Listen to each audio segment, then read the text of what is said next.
Perdomo, the elite strategist, and you're listening to Latinos and Real Estate Investing Podcast, or you're watching us on YouTube. And in this episode, I want to share with you my 5 tips on landlording for beginners. My first tip about this is learn how to run the numbers. Understand what the 70% rule, right? Understand if you're buying a flip, understand what your business plan is and what your numbers are. Understand that if you're buying a value add property, you're buying a distressed property, how much money are you going to have to put into that property? How long is it going to take you to do that? How long is it going to take you to rent it and then refinance it and get your money out, or pay yourself back out, or pay your investors back their initial capital? One of the beautiful things about real estate is leverage, right? Using other people's money. Number 2 is get a property manager from the beginning early on. Here's a general rule I want to give you. If the numbers don't work with 10% property management on your first deal, right? Don't do it. It's not a deal. Then the deal doesn't work. Learn to run your business like a business from the beginning, because if not, you're going to get burned out. Number 3 is build relationships with a local community bank in your community, wherever you live. Find a local community bank. Go talk to the vice president of commercial lending, because you should be buying in LLCs. Go learn the rules and then reverse engineer it and go find deals that fit their parameters.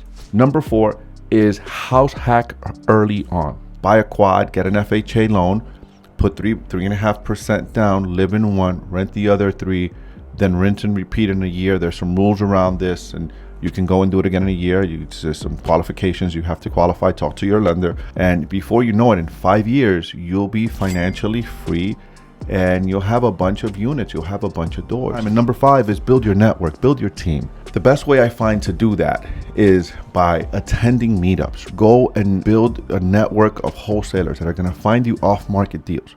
Guys, you make your money when you buy in real estate, not when you sell. You make your money when you buy. Depending on how good of a deal you find is when you make your money. This is a team sport. You can't do this successfully on your own. You can, but you'll be running yourself wild, crazy. I've tried that, and it's a pain in the ass. So thank you guys for listening. Thank you guys for watching. If you're watching on YouTube, guys, really appreciate you.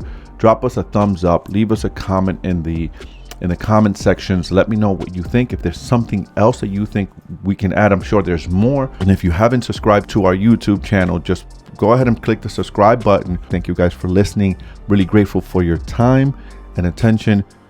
Peace out. So guys, if you like this video you just watched, click on this video up here. It might be something you might like. And guys, I really appreciate you guys watching. Remember to like and subscribe to our channel. We really appreciate it. Thank you very much. Peace out.